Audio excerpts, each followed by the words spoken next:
What actually makes a really good MLB team, like a championship MLB team? Is it superstars? Is it the role players? Is it money? Or in my opinion, is it something that brings us back to like what baseball used to be? Is it possibly the utility player? Because I think so. I just believe in the power of the utility player. On the Hold My Ball podcast, let's get into this one.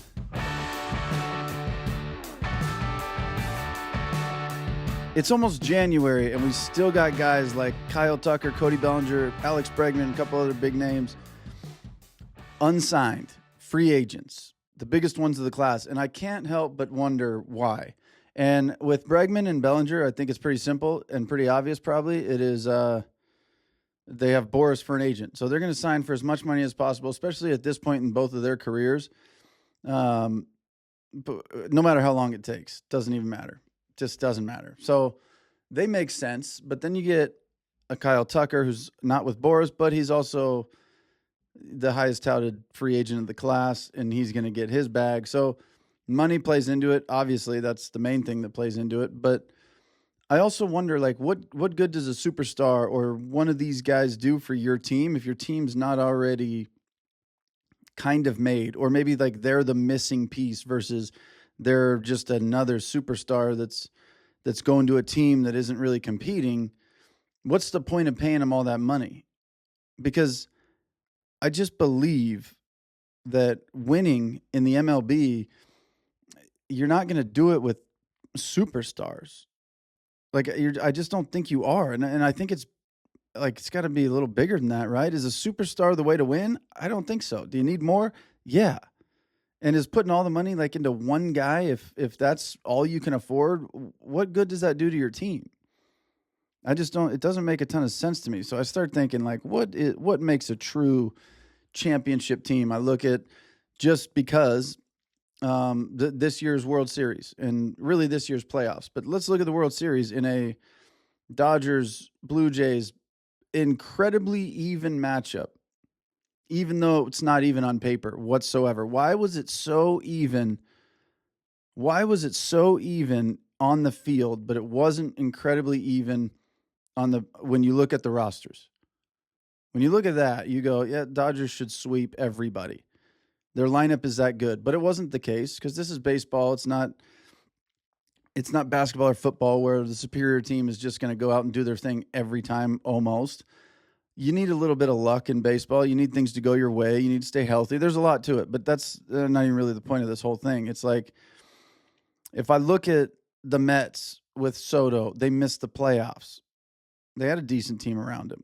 I look at the Yankees with Judge. They're a team that is World Series or bust, much like the Dodgers. And if you don't win the World Series, the season is and should be considered a failure. And I think by the fans' perspective it is, by ownership it probably is, by the players it probably is. So you got Judge, the greatest hitter on the planet for the last 4 years, and you've been to the World Series once where you got kind of embarrassed because you didn't know how to play baseball. And then last year you get bounced, or this year I guess you get bounced early by a very good Blue Jays team. You look at the Padres, who've got some superstars on that team. You look at the Phillies, they got some superstars. But then you look at the Dodgers, who have all the superstars, sure, but kind of. I mean, they do, don't get me wrong. And then you look at the Blue Jays, who do not have all the superstars. Like I said, much better on paper, the Dodgers. You look at the names, they should sweep everybody. But you look at the Brewers and the Mariners and these teams that had these really good runs this year. The Brewers were the best team in baseball all season and played decent in the playoffs and then got smoked by the Dodgers. Just couldn't even put a run across the board. And I look at it and I'm like, is it the fact that the Dodgers have all these superstars? Sure, of course. That's a huge piece. But when you look at the Dodgers' actual lineup, yes, it's good. But look at the playoffs. Look at the World Series. Look who produced. Look who did things. Look at the versatility the Dodgers had every game when they needed it, if they needed it. I think the power of the utility guy shines brightest with the Dodgers And I think this World Series kind of proved how important it is to have guys that can do whatever you need them to do and to get them to buy in. There's a lot to it. But both of these teams, in the Blue Jays and the Dodgers, they had guys. The Dodgers, here's the Dodgers World Series roster, just utility guys. Kike Hernandez. And this isn't like I play left and I can also play center. This is Kike Hernandez this year. This is what they played this year. Left field, center field, second base, third base, first base, DH, and he pitched. We're going to call it pitching just because it's funny. And everybody likes to have a good reminder of Kike on the mound with his helmet. Tommy Edman, second base, center field, and third base he played this year. Mookie Betts, all shortstop, obviously, but this dude came from right field. That's like the ultimate utility guy. If you can go from right field for a Hall of Fame career and then go to shortstop for 2 years, and in your second year you're leading the league in defensive runs saved, and I'm not even a big fan of those metrics, but to do anything like that after having a whole career in right field is pretty incredible. By all means, Mookie is a Swiss Army knife. I think he can go to first and be good. I don't think it matters where you put that guy. Max Muncy, third base, second base, first base. I think he played mainly all third this year, but this is a guy that's played third, second, and first for them his whole time with them. Bounces around.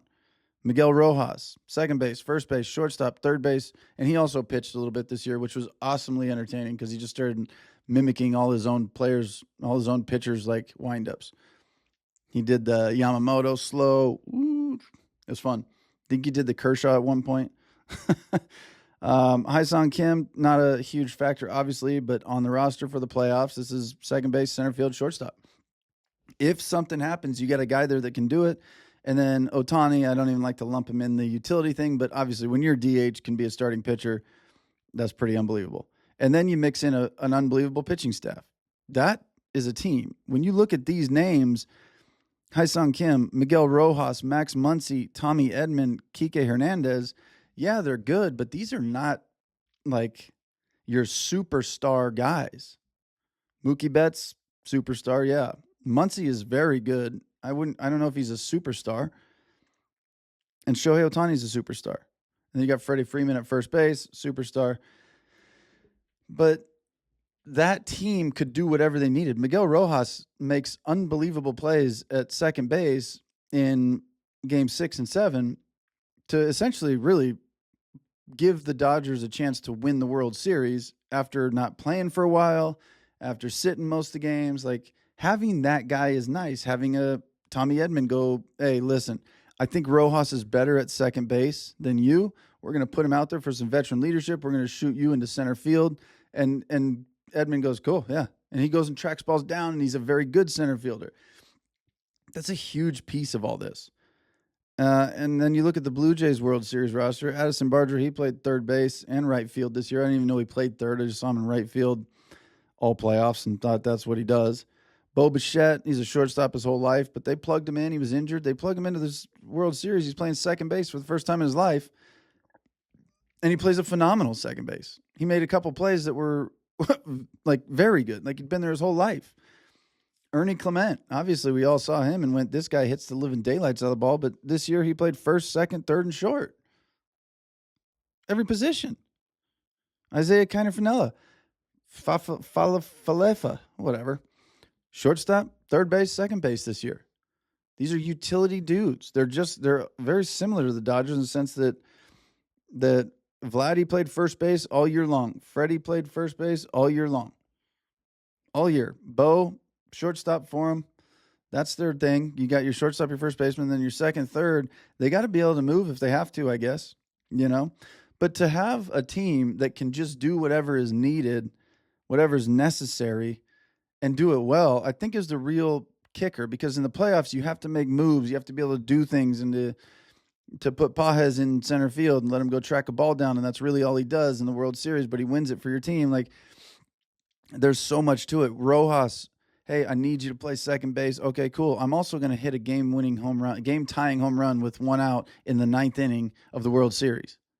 You have to have these guys that can't just show up and, oh, you need me to play second? Okay. They show up and they do the job above average. They do it really well. And I think that's what you need to build. And so I look at these roster constructions now and these big superstars and all this money, but you don't build around them. You got to build around these superstars, or else you just have a superstar that's going to sell tickets. But if your job here is to try and actually win, you got to build a better team than that. This is not football where a quarterback is everything. This is not basketball where a point guard can touch the ball every single possession and run the offense for 40 of the 48 playing minutes.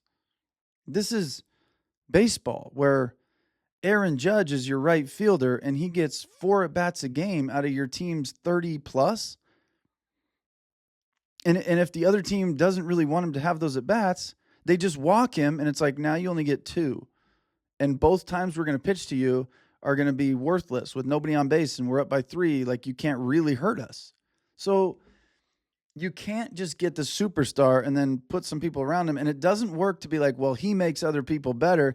No, you got to be better if you're trying to win a World Series. The people you build around the superstars have to be better. That's all there is to it. You can't get a superstar and not build talent around them. Equal talent, and I don't mean equal to the superstar, because there's no Juan Soto's out there doing what he does. There's no more Aaron Judges. There's no more Shoheis. These guys are on their own level. You don't need more of them. When I say on the same level, you need good baseball players underneath them, and you need those guys to be all on the same level. Your roster has to be good, superstar, maybe another superstar. Pitching, obviously, big deal. But you have to be able to build a roster that makes sense, that gives you options. If you're building a roster and you're trying to win a World Series, I would put it in a manager's mind. What do we need to give our manager to be able to make the most plays possible, to be able to move the needle the most, to be able to put a guy in when we need to? How do we give our manager the most options? That's the team I'm building. So when I look at these big contracts that are not being signed yet, $400 million, $500 million, Kyle Tucker's looking for what? Obviously, he should get it, and I hope he does. But as a team, you go, 8 years, $400 million, $50 million a year. What can I find for? How can I find 3 guys and pay them $50 million a year? I mean, that's 1 guy for what? That's 2 guys for 12, 1 for 25. Or that's 3 guys for $15 million a year. Like, you're going to find some dudes. So if I'm building a team, that's what I'm doing. Of course, I'm trying to get the superstars. And if I can afford it like the Dodgers and the Yankees and the Mets can, I'm buying them all just like they are. Great. I have no problem with it. But if I'm building a team to win the World Series, I'm trying to give my manager as many options as possible beyond the superstars. And in order to do that, you can't just get guys that are good because they hit behind Judge, or they hit behind Ohtani, or they hit behind Soto or whoever else, these sluggers. They hit behind Cal Raleigh, so they're good. Like, you need more. You need players. So I look and I go, I think this is the way baseball is meant to be played. Put athletes on the field, put guys that can do everything, and that's the long-term play. So I don't know. That's my take. Let me know what you guys think down here in the comments. I'm always curious to hear you guys. I like going back and forth with you, and I mean that in a good way. I like commenting, and if you disagree, I like to hear it. If I disagree, I'll let you know, and usually it's pretty respectable and come to a agree to disagree or an agreement that, hey, yeah, you know what? Good perspective. I didn't see it that way. I'll say that to you. But jump in there, comment, like, share. Do all the things that don't cost you any money to support me. I appreciate this. You guys know it. I love you. This is the Hold My Ball podcast. I will be seeing y'all on the next episode.